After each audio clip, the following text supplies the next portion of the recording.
शेतकरी मित्रांनो नमस्कार. मी मुकुंद साबळे. आपल्या एम एस गुरु ह्या यूट्यूब चॅनलमध्ये संपूर्ण महाराष्ट्रातल्या ऊस उत्पादक शेतकऱ्यांचे सहर्ष स्वागत आहे मित्र. आजचा आपला विषय असणार आहे खोडव्या पिकामध्ये जे आपण व्यवस्थापन करतो आहे त्याच्या संदर्भामध्ये आजच्या एपिसोडमध्ये माहिती देत आहे मित्रांनो. तर ह्या खोडव्या पिकाचं नियोजन करत असतेवेळी आपल्याला वेगवेगळ्या कन्सेप्ट आपल्याला राबवता आल्या पाहिजेत आणि त्याच्यामध्ये आपल्या महाराष्ट्रातलं उत्पादन हे खोडव्या पिकामधलं अतिशय कमी येत चाललेलं आहे. ह्याच्या पाठीमागची काही कारणं आहेत मित्र. दक्षिण आफ्रिका असेल, ब्राझीलसारखा देश असेल, ह्या ठिकाणी 15-15, 20-20 वर्ष हे खोडव्याचं पीक घेतलं जातं आहे. काही ठिकाणी 30 वर्ष, 40 वर्ष सातत्याने एकसारखं पीक घेतलं जातं आहे. त्याच्यामध्ये रिप्लांटेशनचा भाग येत नाही मित्र. हे गवतवर्गीय पीक आहे, बांबूवर्गीय पीक आहे, त्यामुळे ह्याचं रिप्लांटेशन करावं लागत नाही. पण आपल्या इकडं थोडंसं हे तंत्रज्ञान अजून शेतकऱ्यांच्यापर्यंत पोच न झाल्यामुळं ह्याच्यामध्ये वेगवेगळ्या पद्धतीने शेतकरी हा काम करत असतो आणि त्यामध्ये खोडव्या पिकाचं व्यवस्थापन करत असतेवेळी आपल्याला बऱ्याचशा अडचणीवरती ही मात करावी लागते. आणि त्यामध्ये खोडव्या पिकाचं ज्यावेळी आपण नियोजन करत असतो आहे त्यावेळेला आपण लागण पिकाचं नियोजन करत असतेवेळी लागण पिकाला बेसल डोस, बाळबांधणीचा डोस, मोठ्या भरणीचा डोस, अगदी पावसाळ्याच्या हंगामामध्ये आपण सुरुवातीला एक मिरगी डोस असेल किंवा पावसाळी डोस म्हणून हा वापरत असतो आणि त्याच्यानंतर फर्टिलायझरचा कंटेंट हा कुठलाही दिला जात नाही. त्यामुळे काय होतं आहे की ह्या खोडव्या पिकाचं ज्यावेळी जर्मिनेशन होत असते किंवा तुमचं लागण पीक तुटून गेल्याच्यानंतर त्याचं जमिनीच्या वरती येणारे जे कोंब असतात ह्याला अन्नद्रव्याची कमतरता अतिशय जमिनीमध्ये भासत असते आणि त्यामुळं ह्या पिकावरती वेगवेगळ्या पद्धतीच्या डेफिशियन्सी आपल्याला दिसत असतात. आणि ह्या डेफिशियन्सी आपल्याला थोड्याशा बारकाईनं जर बघायचे असतील किंवा त्याचं थोडंसं निरीक्षण करायचं असेल तर ह्या कशामुळे येत असतात. आपलं अन्नद्रव्याचं व्यवस्थापन असतं आहे त्याच्यामध्ये कुठेतरी चुका होत असतात का, किंवा जमिनीमध्ये ही अन्नद्रव्य मुबलक असतात पण ती अपटेक करता येत नाहीत, अशा पद्धतीच्या काही सिस्टीम असतात का, किंवा जे आपण सेंद्रिय स्वरूपामध्ये खतं टाकलेली असतात त्याचं खनिजीकरण योग्य पद्धतीनं आपल्या जमिनीमध्ये होतं आहे का, अशा बऱ्याचशा गोष्टीवरती आपल्याला विचार करावा लागतो. आणि त्यामध्ये हे अन्नद्रव्य व्यवस्थापन असेल किंवा काही बायो फर्टिलायझर असतील, जीवाणू खतं जी असतील ती वापरत असतेवेळीसुद्धा आपल्याला शेतकऱ्यांनी थोडंसं त्याच्यामध्ये निरीक्षण करून आपल्याला नेमक्या कोणत्या पद्धतीच्याच पॉलिसीज ॲप्लाय करायला पाहिजेत ह्या थोड्याशा कन्सेप्ट त्या ठिकाणी राबवाव्या लागतात. तरच आपल्याला ह्या खोडव्या पिकामध्ये चांगल्या पद्धतीनं उत्पादन घेता येऊ शकतं आहे. शेतकरी मित्र, ज्यावेळी आपल्याला अन्नद्रव्याचं व्यवस्थापन हे योग्य पद्धतीनं करायचं असतं अशा वेळेला जमिनीमध्ये खनिजीकरण करणारी कन्सेप्ट, खनिजीकरण कोणतंही अन्नद्रव्य आपण जमिनीमध्ये जे देत आहे त्याचं खनिजीकरण झालं पाहिजेत. खनिजीकरण ह्या शब्दाचा अर्थ सांगतो आहे मित्र. खनिजीकरण ज्यावेळी आपण हे रासायनिक खत असेल, सेंद्रिय खत असेल, ज्यावेळी आपण हे जमिनीमध्ये टाकतो आहे त्यावेळी त्या खतांचं खनिजीकरण होतं आहे. खनिजीकरण म्हणजे जे आपण आता फॉस्फरस टाकत असाल, फॉस्फरस टाकल्याच्यानंतर माझ्या जमिनीमध्ये त्याचं कन्व्हर्शन वेगवेगळ्या फॉर्मॅटमध्ये होत जातं आहे. ज्यावेळी आपण हा फॉस्फरस टाकतो आहे, एकतर तो DAP असेल, 10-26-26 असेल, 12-32-16 असेल, 18-18-10 असेल, ह्या स्वरूपामध्ये जो आपण फॉस्फरस टाकतो आहे त्याच्यामधला जो जमिनीमध्ये गेल्याच्यानंतर हा पहिल्यांदा त्याचं पाण्यामध्ये किंवा मातीमध्ये विरघळायला चालू होतं आहे. अशा वेळेला त्याचं टर्शरी ऑर्थोफॉस्फेट ह्या फॉर्मॅटमध्ये त्याचं रूपांतर होतं आहे. ठराविक कालावधीच्या नंतर तो सेकंडरी ऑर्थोफॉस्फेटमध्ये जातो आहे.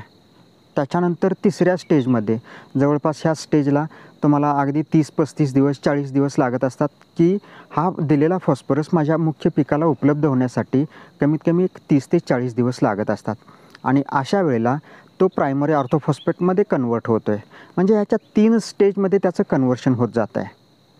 अशाच वेळेला तो आपल्या मुख्य पिकाला उपलब्ध होत जातो आहे. मग हे रूपांतर जे असतं आहे, खतांचं रूपांतर जे असतं आहे ते कोण करतं आहे, कशा पद्धतीनं होतं आहे, तर जमिनीमध्ये वेगवेगळ्या पद्धतीचे जीवाणू असतात.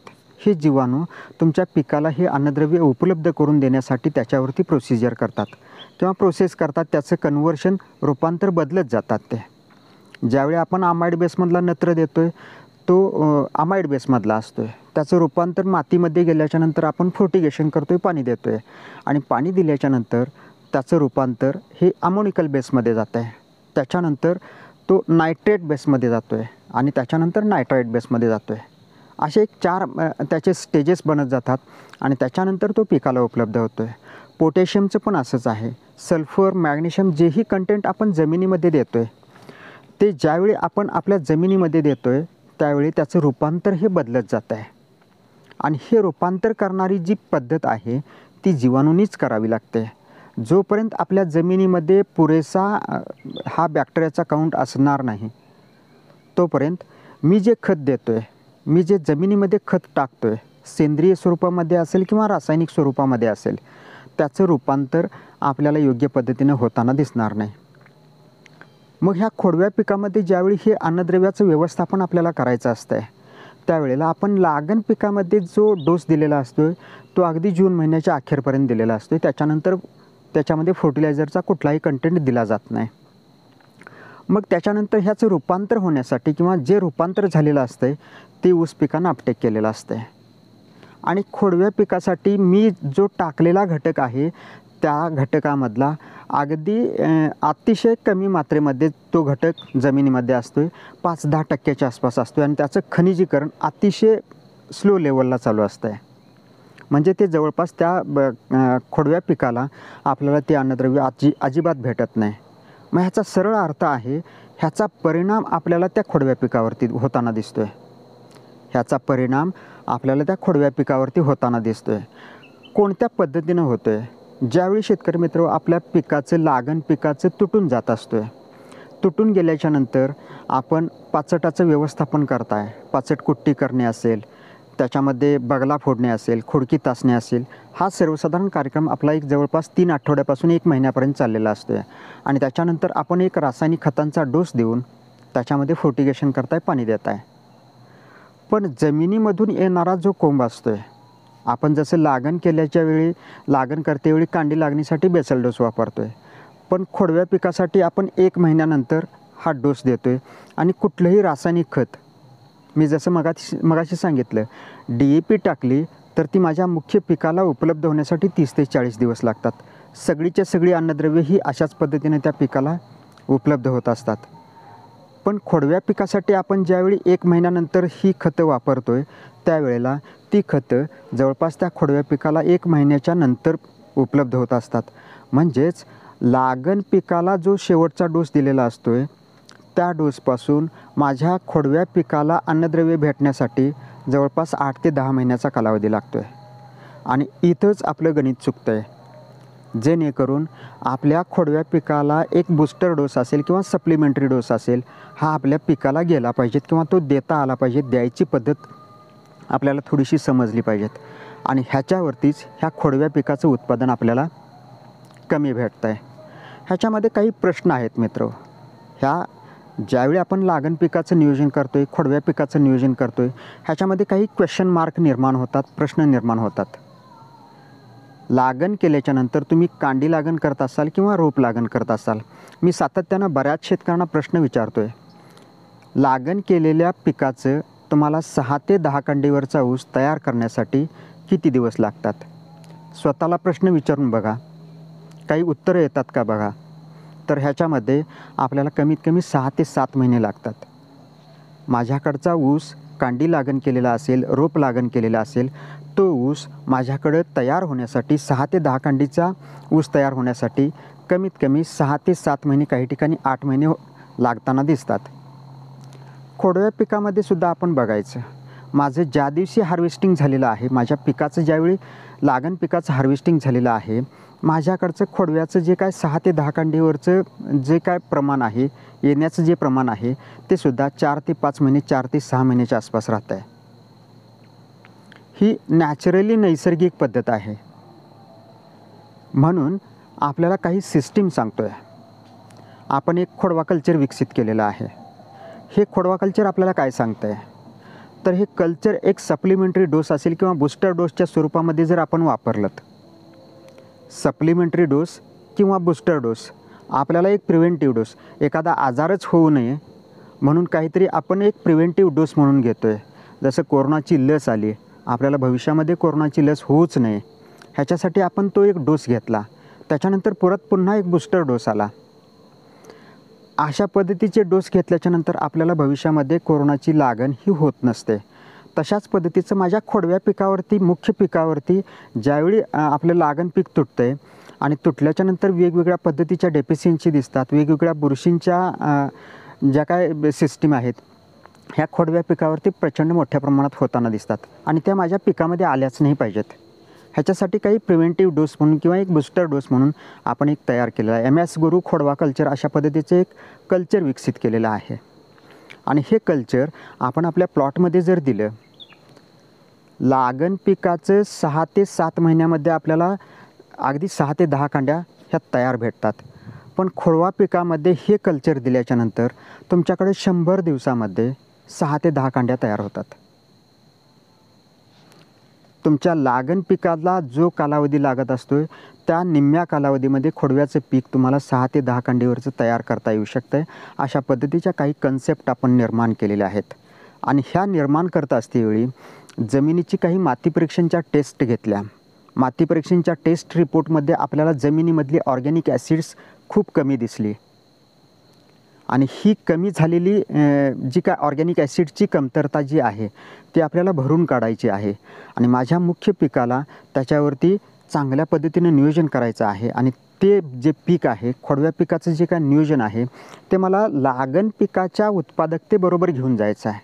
माझं एक साधारण 70-80 टन 90 टन उत्पादन हे लागण पिकाचं जर येत असेल आणि खोडव्या पिकाचं जर 50 टनापर्यंत येत असेल तर ही तफावत जवळपास 30 ते 40 टनाची भेटते आणि ही तफावत आपल्याला कमी करायची आहे. त्याच्यासाठी आपण एक MS गुरु खोडवा कल्चर अशा पद्धतीचं एक तंत्रज्ञान विकसित केलेलं आहे.